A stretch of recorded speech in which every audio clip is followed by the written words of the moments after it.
કાટલો પાક બનાવવા માટે મેં અહીંયા ઘઉંનો કરકરો લોટ લીધો છે 2 કપના માપ પ્રમાણે અને વજનમાં 200 ગ્રામ છે।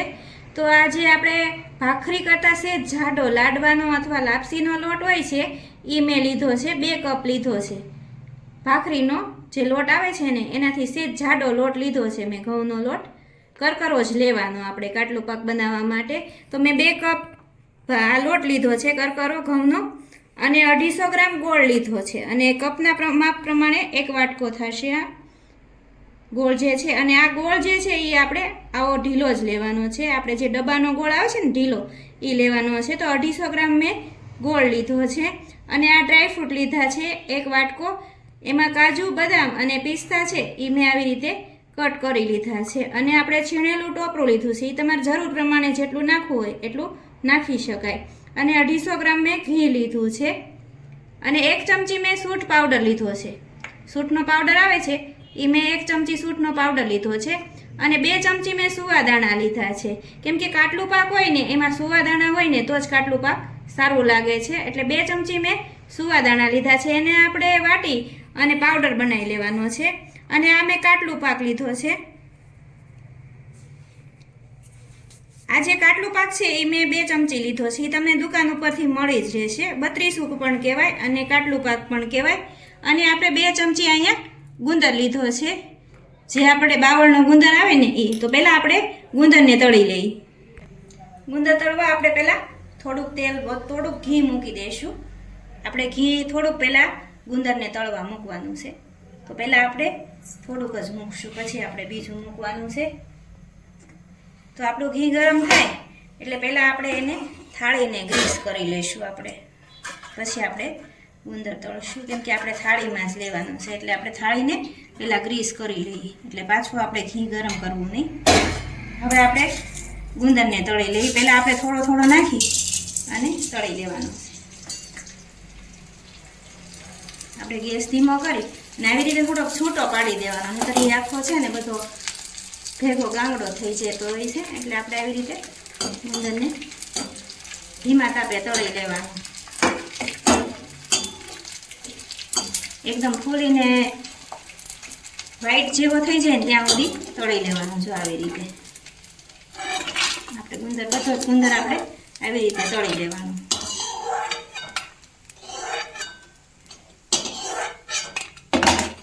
આપણે બીજો પણ તળી લઈએ। ગુંદર તળે ને ત્યારે એને આપણે હલાવવો જ પડે, નહીંતર છે ને બધો ભેગો મિક્સ ચોંટી જાય। આમ થોડોક છૂટો પણ પાડવો પડે। હવે આપણે ગેસને બંધ કરી દઈએ। આપણો ગુંદર જે છે એકદમ સરસ તળાઈ ગયો છે। આવો તળવીને તો દાંતે ન ચોટે। બધો ગુંદર લઈ લેવાનો, નહીં તો પછી છે ને બળી ગયેલા ગુંદરની વાસ આવે, એટલે આપણે બધો ગુંદર લઈ લીધો આમાંથી। તો જુઓ આપણો ગુંદર જે છે એ તળાઈ ગયો છે। હવે આપણે લોટ શેકી નાખવી। હવે આપણે બીજું જે ઘી લીધું હતું એ પહેલાં થોડુંક લઈ લેવાનું છે, પછી આપણે બીજું નાખશું। તો આપણે લોટને પહેલાં શેકી લઈએ। થોડુંક ઘી ગરમ થાય ને પછી થોડો ગેસ ફૂલ કરીને આપણે પહેલાં ઘીને ઓગળવા દેવાનું।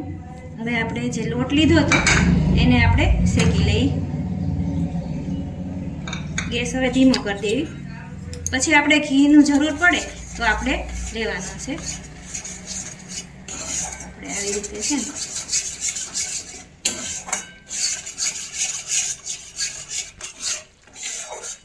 તો આપણે આવી રીતે લોટને ઘીમાં મિક્સ કરી અને શેકવાનો છે। આ લોટને શેકતા 5 થી 6 મિનિટ થાય છે। જેમ આપણે સુખડીનો લોટ શેકવીશ ને એવી જ રીતે આપણે કાટલું પાકનો લોટ શેકવાનો છે।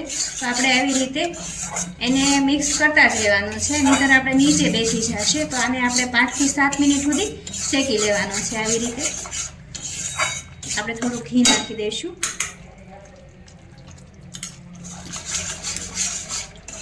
પછી આપણે જરૂર પડે ને તો ઘી નાખશું આપણે। એ રીતે આપણે લોટ શેકાવાની સુગંધ આવે અને બ્રાઉન કલરનો થાય ત્યાં સુધી આપણે લોટને શેકી લઈશું। જો આપણો આ લોટ છે એ શેકાઈ ગયો છે અને સુગંધ પણ ભરપૂર આવે છે લોટ શેકાવાની, અને આપણે જે કલર છે એ પણ એકદમ ચેન્જ થઈ ગયો છે. અને આપણે શેકવીને પછી આવો દાણાદાર લોટ થઈ જાય છે. તો આપણો લોટ જે છે એ આપણે શેકતા 5 થી 6 મિનિટ થઈ છે. તો હવે આપણો લોટ જે શેકાઈ ગયો છે, આપણે ગેસને બંધ કરી અને બધા એમાં મસાલા નાખી દઈશું. થોડીક વાર આપણે મિક્સ કરવી પછી મસાલા નાખી, કેમ કે બહુ જ ગરમ છે ને લોટ. તો થોડીક વાર આપણે આવી રીતે મિક્સ કરી ને શેકી લઈ.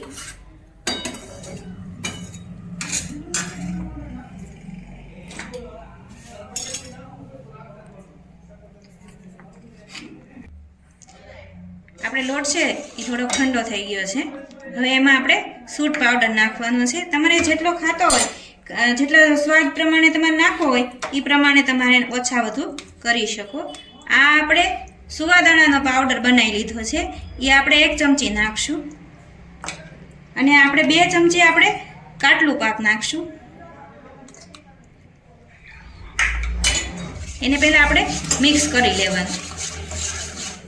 આવી રીતે આપણે એમાં બરાબર મિક્સ કરી લેવાનું. તમને જે પ્રમાણે ગરમ મસાલા ભાવતા હોય એ પ્રમાણે તમારે નાખવાના. હવે આપણે એમાં કાજુ બદામ નાખી દઈએ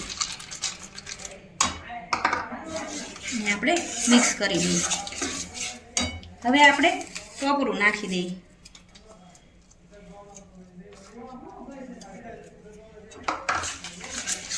આપણે બધું મિક્સ કરી અને પછી આપણે ગુંદર નાખી દઈશું.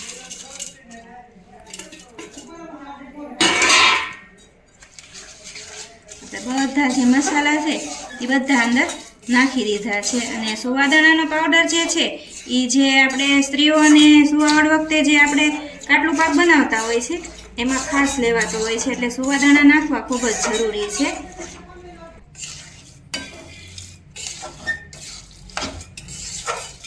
હવે જો આ બધા જ આપણે મસાલા અને ડ્રાયફ્રૂટ બધા જ આપણે એમાં મિક્સ થઈ ગયા છે. તો હવે આપણે લોયાને નીચે ઉતારી લઈશું. આપણે એને થોડીક વાર આવી રીતે ઠંડુ પડવા દેવાનું છે, કેમ કે આપણે ઢીલો ગોળ લીધો છે ને, એટલે આપણે થોડુંક આને ઠંડુ થવા દઈશું. આ થોડુંક આપણે ઠંડુ પડે પછી એમાં ગોળને મિક્સ કરવાનો છે. તો આપણે આ જે મસાલો છે એ ઠંડો થઈ ગયો છે. હવે આપણે એમાં ગોળ નાખશું. આપણે ગોળને ડાયરેક્ટ નથી નાખવાનો, કેમ કે આ પછી ઓગળતા બહુ વાર લાગશે. તો આવી રીતે થોડોક છૂટો પડી અને નાખવાનો. તમારે જરૂર પ્રમાણે તમે ગોળ નાખી શકો. તમે જેવું ગળું ખાતા હોય એવું નાખવાનો ગોળ. જો આ ઢીલો ગોળ હોય ને પછી આપણે એમને ગાંગડું નાખી દેવી ને તો છૂટો પડતા બહુ વાર લાગે. તો આપણે આવી રીતે છૂટો પાડી અને ગોળ નાખી દીધો છે. હવે એને આપણે મિક્સ કરી લેવાનું, કેમ કે હજી ગરમ બહુ છે ને એટલે. એ રીતે લોટ ગરમ છે એટલે જલ્દીથી ગોળ એમાં મિક્સ થઈ જશે.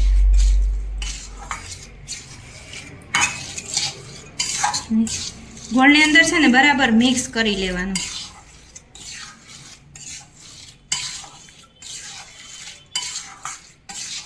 આવી રીતે આપણે ગોળ બરાબર અંદર મિક્સ થઈ જાય ને ત્યાં સુધી એને અંદર ભેળવી લેવાનું બરાબર. આવી રીતના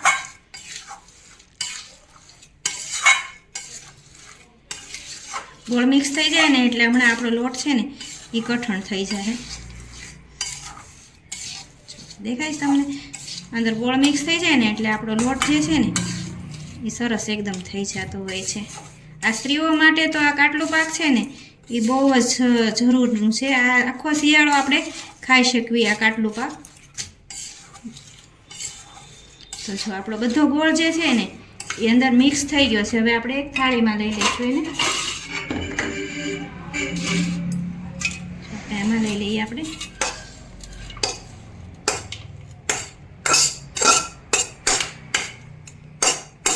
એમાં ડ્રાયફ્રૂટે અને ગુંદર ને બધું ભરપૂર નાખી અને આ કાટલો પાક બનાવ્યો છે. તમે જોઈ રહ્યા છો કે અંદર આપણે કેટલા મસાલા નાખી અને આ આપણે બનાવ્યું છે. તો આપણે આવી તાવીથાથી થોડોક પોળો કરી લેવાનો છે.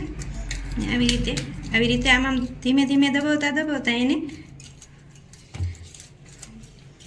આવી રીતે આપણે મેશ કરી લેવાનું. સરસ થઈ જશે. આવી રીતે આપણે કરશું ને એટલે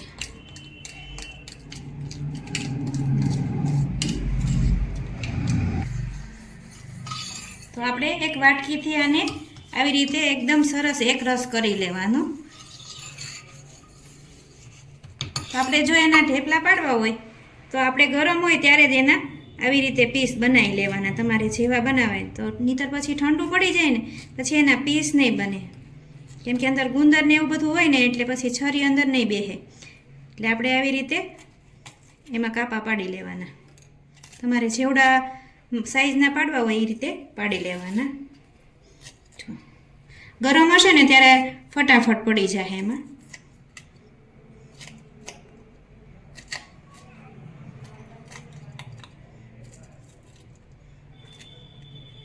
તો આપણે આવી રીતના પીસ પણ બનાવી લીધા છે. ઉપરથી આપણે ટોપરું નાખશું, છીણેલું ટોપરું નાખી દેવાનું એટલે બહુ સરસ મસ્ત લાગશે.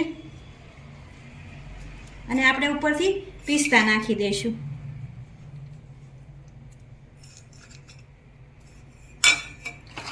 હવે આને આપણે થોડીક વાર ઠંડુ થવા દઈશું.